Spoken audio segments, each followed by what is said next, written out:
What up, Dokkanners? So we got some big news at Dragon Ball Games Battle Hour 2026 for not only Dokkan, but a lot of different games. This video is going to be primarily just discussing Dokkan. I don't know the context and the lore behind the Xenoverse stuff, so feel free to chime in the comments down below. Also, I am recording this while I am doing the World Tournament, so if I seem slightly incoherent or if I'm not quite organized in my thoughts, just know it's because I'm trying to do this while also recording the video. So this is just going to be reviewing what we saw in the reaction video, so go check that out. That has the reactions to Xenoverse 3, Xenoverse 2, DLC, Dokkan Legends, Gekishin.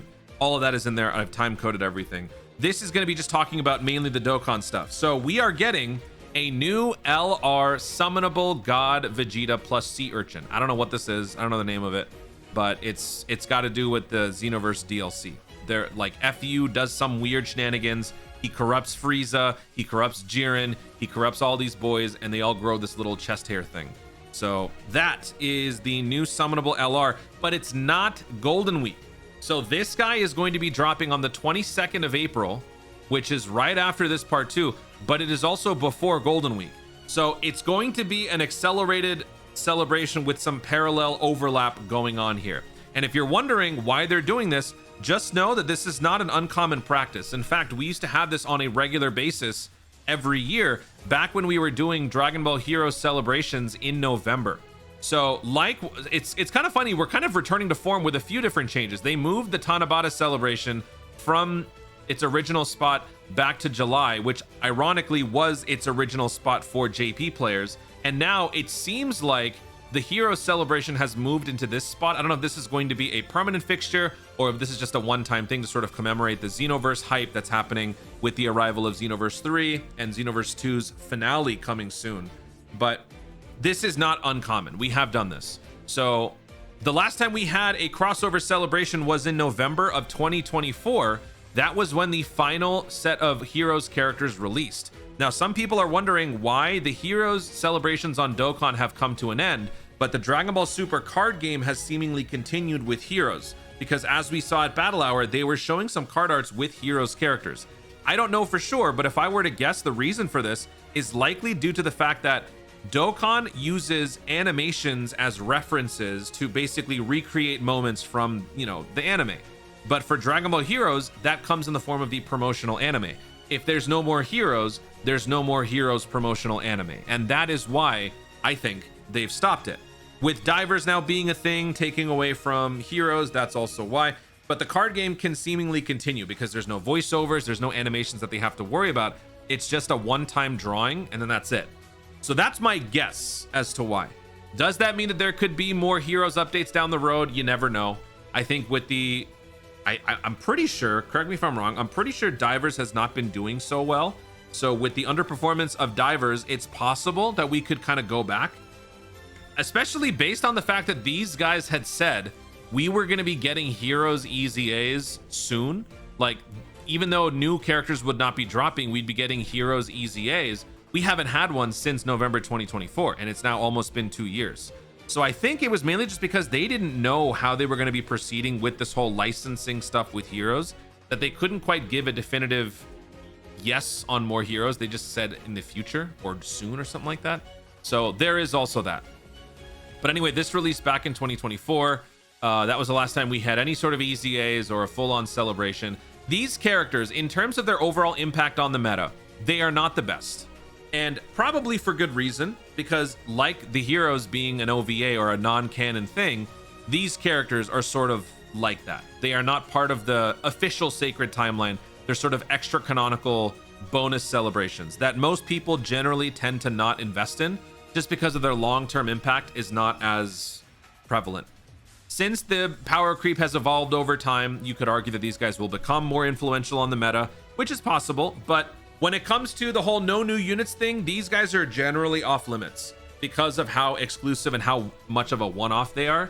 So I don't know if they're going to be, ultra super broken. But I will tell you this, considering that this dude is likely going to be on corroded body and mind, and, he's a Vegeta character, he's a gifted warrior, he's a pure Saiyan and all that stuff, there is definitely going to be some relevance with some of the new characters that exist. Tech Deborah, Majin Vegeta, right? Pure Saiyans. there is definitely going to be some ripple effects in the Dokkan meta. So don't be surprised if you see some people rocking with these characters. We'll ultimately see what these units can do. I think we might get the animation details as early as tonight. Animation details and the full character info. Usually when World Tournament comes to an end, we usually get new stuff. And I am currently on day 3, the final day of the World Tournament. I've got about 5.5 hours left, no, 6.5 hours left before the World Tournament comes to an end. I am betting that we will probably get the animations right as soon as the World Tournament comes to an end. So until then, I will have to be desperately doing this stupid mode. But then we could get some stuff. And since it's going to be dropping on the 22nd, that means the data download would likely be tomorrow. Let me just quickly replay this so you guys can see all of it. What's up, girl? Toa and Mira. Joined Forces character, by the way, not a reversible exchange. It's a Joined Forces SSR, Invaders of History.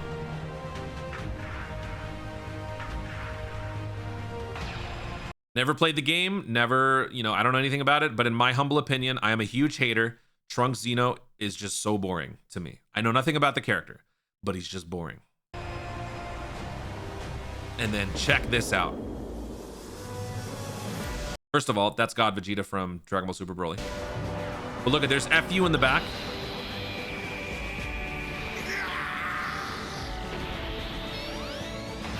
Majin Vegeta much? So FU shoves something in his back, and then the sea urchin appears in his chest because he's got some sort of heart condition or something. I don't know. Super Saiyan God of successive mutations. There's got to be something explaining that. Successive mutations. Actually, wait, no. Royal Blue is technically a mutation, right? Of the blue form, something like that. Super Saiyan God Vegeta, ultra super villain. See, this is why I hate Dragon Ball names so much. Why? What does this mean? What does that mean? I don't need any more power than what I have. And then he purifies and he becomes God Vegeta into... Oh, hold on. Let me play something here. Y'all haven't seen this. Wow. Yeah, thank you. And now tell us a little bit more about Legends. Okay. Just like Dokkan Oh, crap. Battle Wait. Net campaign for today. Could you please Hold on. do the honor of celebrating versus Take a look. Oh my God. Will holders, including All right, here we Super go. Saiyan Listen to the God reaction. Vegeta, the Ultra Super Villain, we show up. So we hope you look forward it. Listen, wait for it. All right, thank you. They all reacted. I totally missed that, but he goes blue. The dude goes blue. So I'm guessing the blue part might be an active skill. I think it'll be base this and then transform after a couple of turns, and then you're this, and then active skill into blue. Also notice the symmetry in terms of the pose here. This very much is reminiscent of the God form for Goku that we saw with the LR Int God Goku. Could this guy maybe, would they do a super EZA for this? Or would that be too soon? This guy's EZA was in 2023. It might be a little too soon. I don't know. EZAs, I mean, we can do a whole video speculating on EZAs, but safe bet would be crossover characters. So if we pull up the crossover category, I mean, there are just so many units that could benefit from upgrades besides just the heroes characters. Oh, Hachiak, of course. Hachiak is there. There's, yeah, I mean, all the Xeno characters. This guy got an EZA. He's the Super Strike though, right? Yeah, he's a Super Strike. Where's like the Demigra and stuff? Didn't Demigra get an EZA? Where that fool at? I always like Demigra. Where are you? Hello. Oh yeah. Oh, he did not get an EZA. Okay. So EZA, EZA, EZA. Calling it right now. At least these three. At least these three. I actually really like this unit. Mainly because his final form, he turns into a vampire Super Saiyan 5. Dude, this is so freaking cool. I hope this guy gets an EZA, and I hope it's busted. I really hope this guy has a good EZA. So yeah, feel free to chime in the comments down below your wants, your needs, your dreams of EZAs. I don't expect them to give us much more beyond crossover stuff, just because the next celebration has to happen and they'll probably give us stuff for that. And actually, some people are maybe thinking, if this is a crossover celebration, what would they in their right mind make Golden Week crossover? I don't know if they do this. I feel like that might be a little too far, just because if that's the point, if you have Golden Week be something based on like Xenoverse or Heroes, then that is kind of stating that these characters are now very much relevant to the main canon, main Dokkan canon, and thus they should be like, if you're gonna do that, you need to have these characters be a part of the regular banners. That's always been my issue with these crossover banners. They are one-offs. They never come back. They're very exclusive, except for the 1 or 2 times that they're available. And if you don't summon for that at that point, you just don't get them. So if you're gonna make these guys like part of a Golden Week celebration, then I hope that you are ready to make them part of like the general unfeatured LRs. All of them. I think you can get a few already. Like you can get Tectoa as a random unfeatured. You can get Physical Mirror as a random unfeatured. You can get Demigra.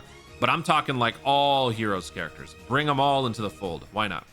Guys, thank you so much for watching. If you enjoyed the video, be sure to like down below. Leave in the comments your thoughts on this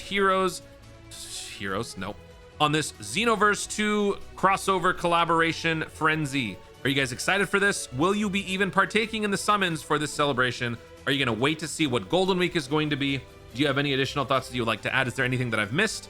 Remember, I am doing the World Tournament, so I probably missed a couple of things or said a couple of things wrong. Let me know your thoughts in the comments down below. Also, feel free to share some lore about that sea urchin. Also, be sure to subscribe for more Dokkans in the future and click the notification bell so that you'll do something when I see more. Thank you so much for watching. Stay tuned, and ours to Dokkan responsibly. What rank am I? What rank am I now? Ooh, I'm ranked.